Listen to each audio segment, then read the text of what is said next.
जो भी वर्दीधारी संस्था से जुड़ जाता है तो समझ लीजिए वो अपने सर पे एक कफन बांध रखा है।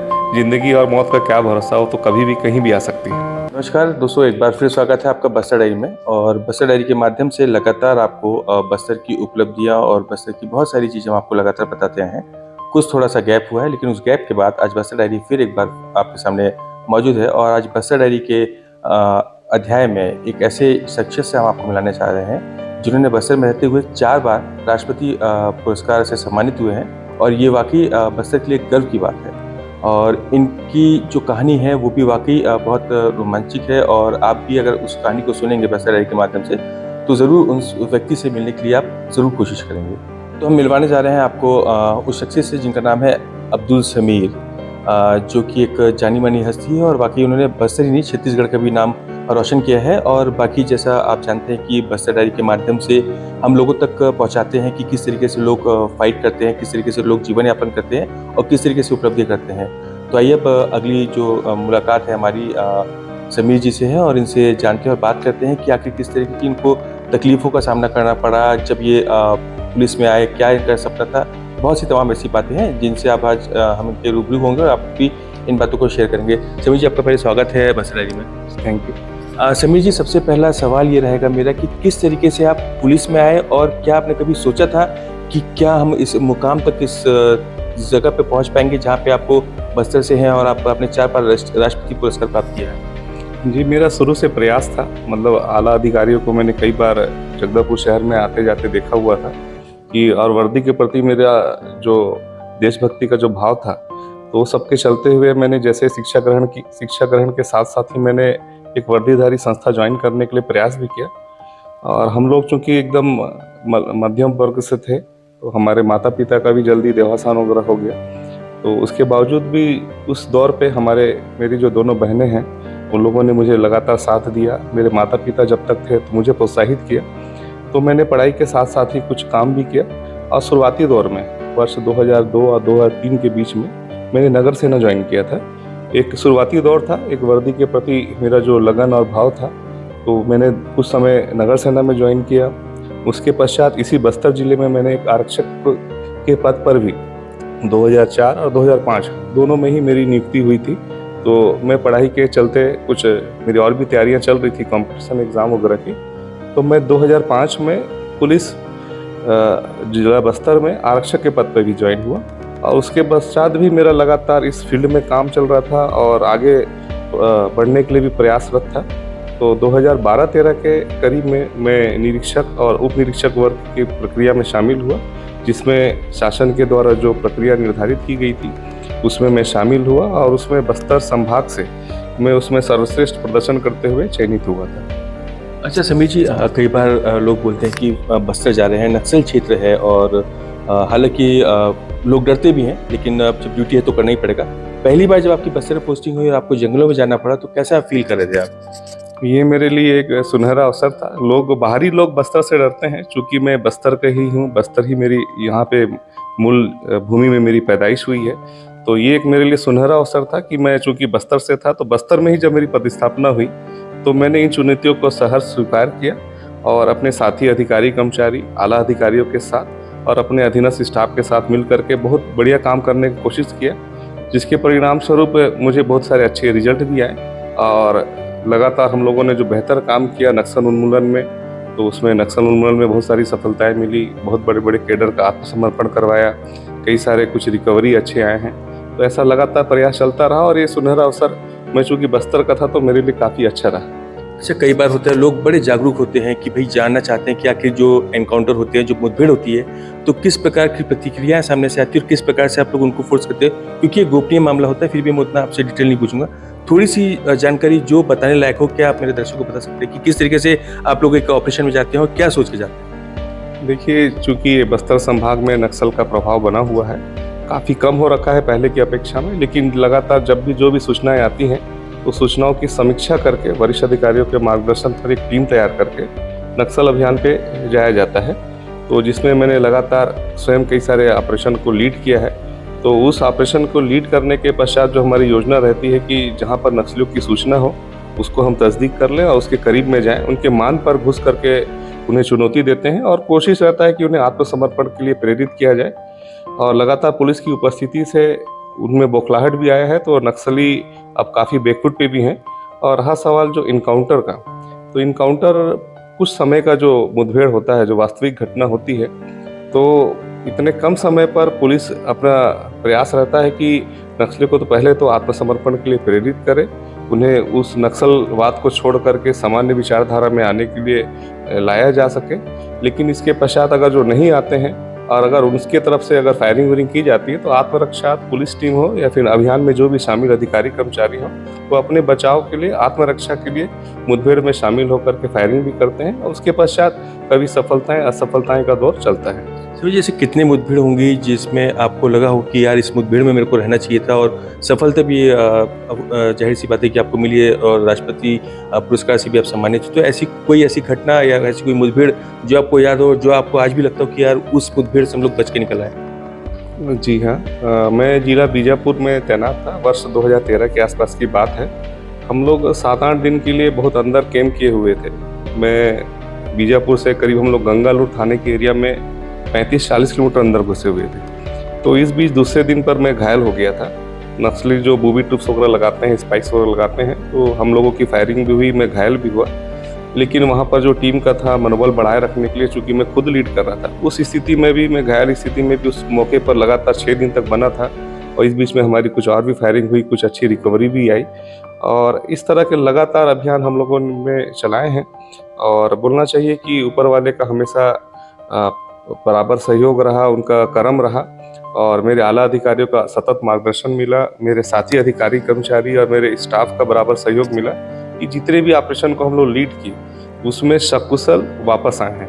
मतलब छोटी मोटा नुकसान तो, जैसे मैं खुद घायल हुआ, एक आध बार मेरे स्टाफ भी घायल हुए, लेकिन बड़ा नुकसान कभी नहीं हुआ, जो पर अक्सर नक्सल घटनाओं में सुनने को आता है। अभी तक आप ड्यूटी टाइम में जो आप ड्यूटी करें, जब से आप ड्यूटी करें, तो ऐसी कोई ऐसी बड़ी मुठभेड़, अभी तक की बड़ी मुठभेड़ की जिसमें कोई बड़ा नक्सली मारा गया, बड़ा नक्सली सरेंडर किया हो? सरेंडर के लिए तो अभी जैसे विगत कुछ समय पहले मैं राजनांदगांव से इधर बस्तर की तरफ आया हुआ हूँ, तो वहाँ भी हम लोगों ने 3-4 बड़े इनकाउंटर किए थे, जिसके दबाव में वहाँ पर एक बहुत बड़ा एचजेडसी लेवल का एक नक्सली, नाम मैं नहीं बताना चाहूँगा, वो उन्होंने भी सरेंडर किया था।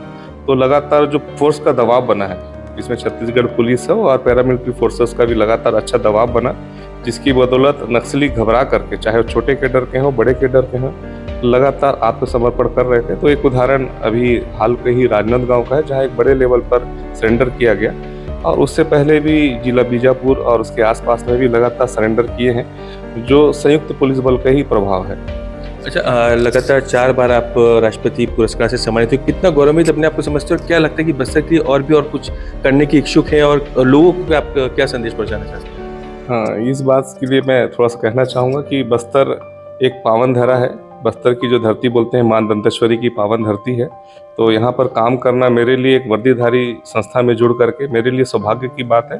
तो मैं इस मंच के माध्यम से भी लोगों को भी बताना चाहूँगा कि बस्तर में अब शांति व्यवस्था बहाल हो रही है, नक्सली काफ़ी बैकफुट पर हैं, और लोगों के लिए बहुत ही अच्छा मौका है कि वर्दीधारी संस्था में और सामान्य प्रशासन के जितने भी विभागों में उसमें जुड़ करके समाज कल्याण और विकास के लिए अपना सहयोग दें, और नक्सलवाद को खात्मे के लिए भी आप लोग अपना बराबर सहयोग देंगे, तो ये छत्तीसगढ़ और साथ ही बस्तर का भी बहुत शीघ्र विकास पूरा हो पाएगा। अच्छा, अब आप क्योंकि शहरी क्षेत्र में है, अब आपकी ड्यूटी जो है शहरी क्षेत्र में है, तो क्या लगता है कि कभी अगर दोबारा जाने का मौका मिलेगा, अगर अंदरूनी क्षेत्रों में, मान क्षेत्रों में, तो आप क्या जाना चाहेंगे? हाँ बिल्कुल, मैं चूँकि बस्तर से हूँ, शुरू में बीच में बताया था, तो मुझे इस चीज़ों से बिल्कुल भी घबराहट नहीं होती है। और मैं प्रायः मतलब करीब ये मेरा 19 साल का जो सर्विस हुआ है, मैं जगदलपुर, कोंडागांव, बीजापुर, सुकमा, राजनांदगांव और अभी भी जिला सुकमा में, मतलब लगातार इस क्षेत्रों में रहा हूँ। मुझे इस बात की कोई घबराहट नहीं है, बल्कि लोगों को थोड़ा सा मनोवैज्ञानिक रूप से जो प्रभाव पड़ता है, क्योंकि मेरे साथ में ये चीज़ें नहीं हैं। और बस्तर में रह करके काम करने का एक अलग ही मज़ा है,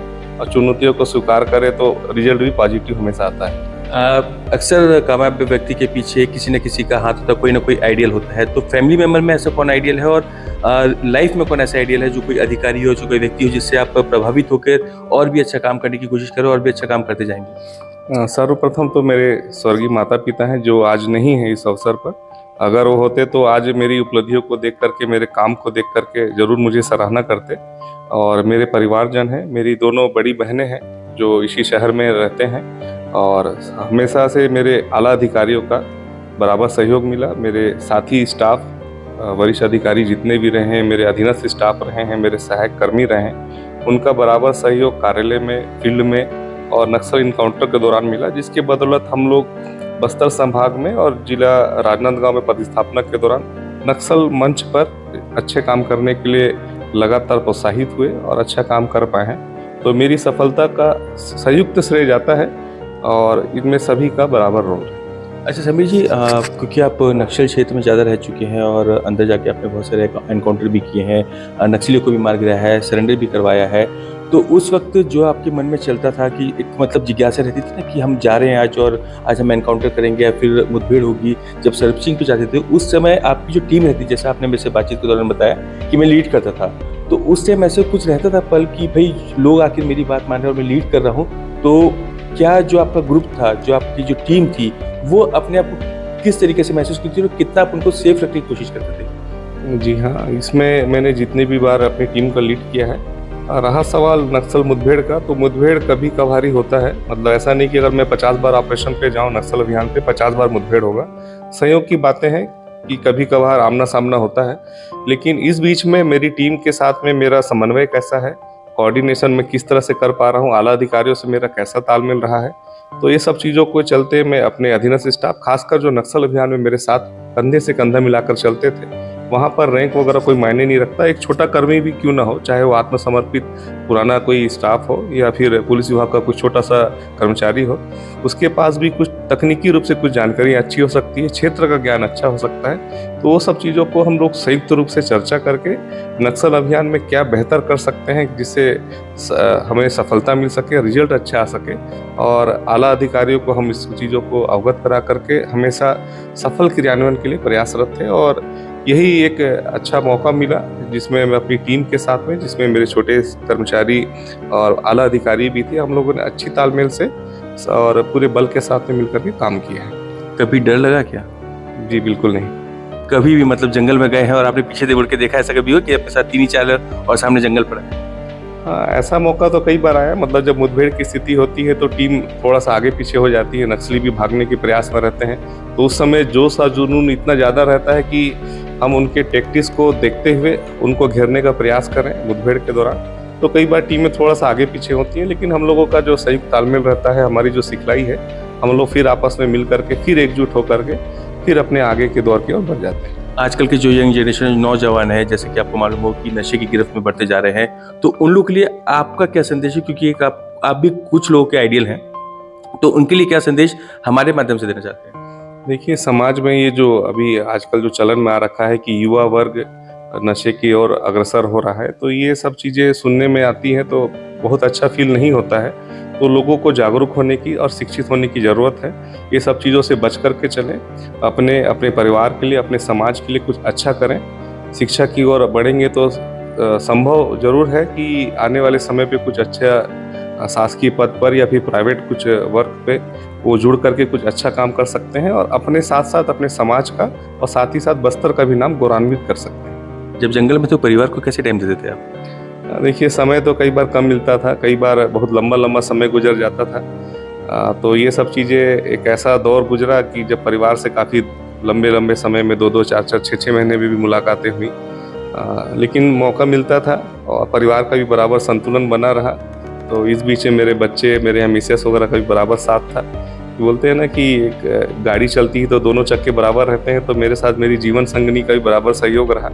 अन्यथा शायद अगर वो उसका सपोर्ट नहीं होता तो मैं इस चुनौतियों को बराबर आगे बढ़ाने की शायद कमज़ोर पड़ जाता, लेकिन अच्छा सहयोग के कारण ही मैं इस फील्ड पे लगातार आगे बढ़ता रहा। और आज भी मैं अगर कभी मौका मिलता है तो युवा वर्ग को प्रोत्साहित करने के लिए और आला अधिकारियों से जितने भी मार्गदर्शन मिलते हैं अपने साथी कर्मचारियों के लिए और बाकी लोगों को बताने के लिए मैं हमेशा अग्रसर हूँ और प्रयत्नशील रहूँगा।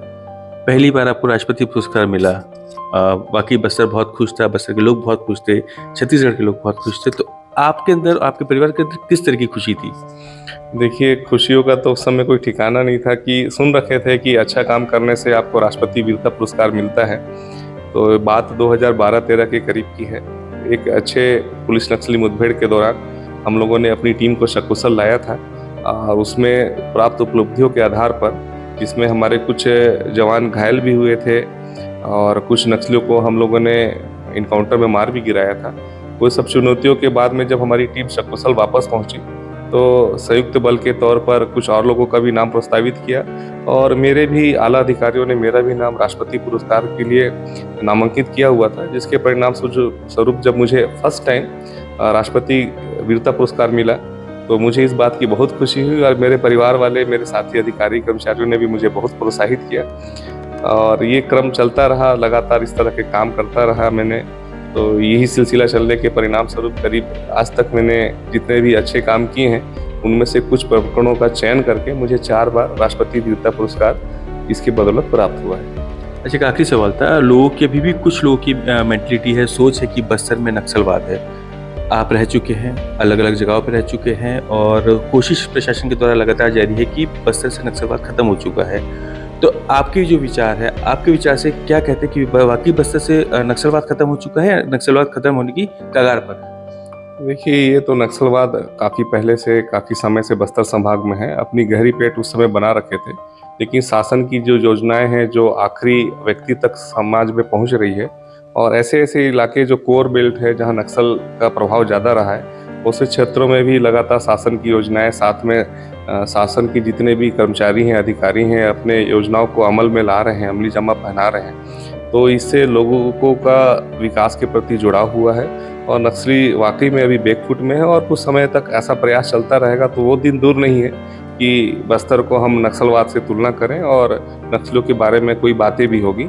ये एक इतिहास बन करके भी रह सकता है। बस इसके लिए लोगों को जागरूक होने की ज़रूरत है और ये प्रयास लगातार अगर चलता रहा तो संभव ही वो दिन करीब है जब नक्सलवाद बस्तर से खत्म हो जाएगा। आपकी पहली बार पोस्टिंग हुई और जब आपने घर वालों को बताया तो क्या घर वालों ने आपको रोका नहीं? जैसा होता है कि भाई क्यों जा रहा है, मत जा, नौकरी छोड़ दे, दूसरी नौकरी कर ले, ऐसा कुछ आपके साथ बना गया? देखिए, ये चुनौती तो जब से वर्दीधारी संस्था में जुड़े हैं तब से ही सहर्ष स्वीकार है और ये मौका मिला कि बस्तर में रहते हुए, चाहे बीजापुर हो, चाहे सुकमा का क्षेत्र हो या नक्सल अभियान में अन्य ऐसे नक्सल प्रभावित जिलों में हम लोग विशेष अभियानों में भी गए। तो इस दौरान परिवार को तो डर बना रहता है कि नक्सल क्षेत्रों में जा रहे हैं, काफ़ी समय लगेगा, परिस्थितियाँ कैसी होगी, उनके मन में अक्सर डर था। उन लोगों के द्वारा हमें कहा भी जाता था कि ऐसे ऐसे जगह पे जा रहे हो, बहुत चीज़ों से डर बना रहेगा। तो ये सब चीज़ों को कहीं ना कहीं हम लोगों ने पीछे छोड़ दिया और छत्तीसगढ़ के विकास के लिए और नक्सल चुनौतियों को सहर्ष स्वीकार करने के लिए हम लोगों ने एक टीम भावना के साथ हमेशा से वरिष्ठ अधिकारियों के सतत मार्गदर्शन पर आगे बढ़ करके चुनौतियों को स्वीकार करते हुए सहर्ष आगे बढ़ा है। तो डर नाम की चीज़ तो वर्दीधारी संस्था से जुड़ी हुई नहीं है। जो भी वर्दीधारी संस्था से जुड़ जाता है तो समझ लीजिए वो अपने सर पे एक कफन बांध रखा है। ज़िंदगी और मौत का क्या भरोसा हो, तो कभी भी कहीं भी आ सकती है। कोविड के समय भी आपने बहुत सारे महत्वपूर्ण काम किए हैं, जैसा कि कई न्यूज़ में आया, कई सोशल मीडिया भी वायरल हुआ था कि कोविड में किस तरीके से आपने काम किया, क्योंकि एक घातक बीमारी थी, लोग जाने में डरते थे। तो किस तरीके से आपने और आपकी टीम ने और बाकी लोगों ने काम किया और क्या काम किया था? विगत जो समय गुजरा है कोविड कोरोना काल के दौरान पर, तो ये जो चुनौतियां थी, लोग इस महामारी से डर करके अपने घरों तक सीमित थे। तो ऐसे समय पर शासन की जो नीति थी उसमें स्वास्थ्य विभाग अग्रसर था, राजस्व विभाग अग्रसर था और जो तीसरा वर्ग जो सामने आया था, पुलिस विभाग। हम लोगों ने भी हमारे आला अधिकारियों के मार्गदर्शन पर लगातार कोरोना काल के दौरान लोगों को जागरूक करना, उन्हें इस बारे में अवगत कराना कि क्या सही है, क्या गलत है, इसकी रोकथाम कैसे की जा सकती है, इसको प्रभाव को कैसे कम किया जा सकता है और जहाँ तक लोगों को कुछ सहायता की ज़रूरत होती थी तो उसके लिए भी भरसक प्रयास किया। इस अवधि में मैं छत्तीसगढ़ के महाराष्ट्र बॉर्डर और मध्य प्रदेश सीमा के करीब में पदस्थ रहा, जिला राजनांदगांव में। तो वहाँ पर भी लोगों की जो परेशानियाँ थी आवागमन के दौरान, खासकर मजदूर वर्ग उस समय लगातार इस महामारी से डर करके घर की ओर वापस हो रहे थे। कुछ यहाँ के लोग जो बाहर के रहने वाले थे वो वापस जा रहे थे। तो ऐसे समय पर हम उन लोगों की सहायता करने का भी मौका मिला अपने स्तर पे और वरिष्ठ अधिकारियों से सहयोग लेकर के उनके स्तर पर। तो ये एक आत्मीय सुख था जो हम लोगों ने जो संयुक्त रूप से काम किया और एक ऐसा यादगार पल जब लोग डर रहे थे कोविड महामारी से, लेकिन हम लोगों ने बखूबी एक संयुक्त टीम बन करके इस चुनौतियों को स्वीकार किया और एक अच्छा काम करा। बस्तर के लिए एक बहुत गर्व की बात है और ये बस्तर डायरी के लिए गर्व की बात है कि आज हम अब्दुल समीर जी के साथ हैं। उन्होंने अपनी बातें बस्तर डायरी के माध्यम से साझा की हैं और लगातार कोशिश रहेगी कि ऐसी उपलब्धियां और ऐसे ही लोगों से बस्तर डायरी आप लोग को रूबरू कराते रहे, मिलवाते रहे। अगर आप इनके बारे में जानना चाहते हैं और ये कहानी सुनना चाहते हैं तो मेरे कमेंट्स बॉक्स में आप कमेंट कर सकते हैं और अगर वीडियो पसंद आया आपको तो उसको लाइक और शेयर करना जरूर ना भूलें।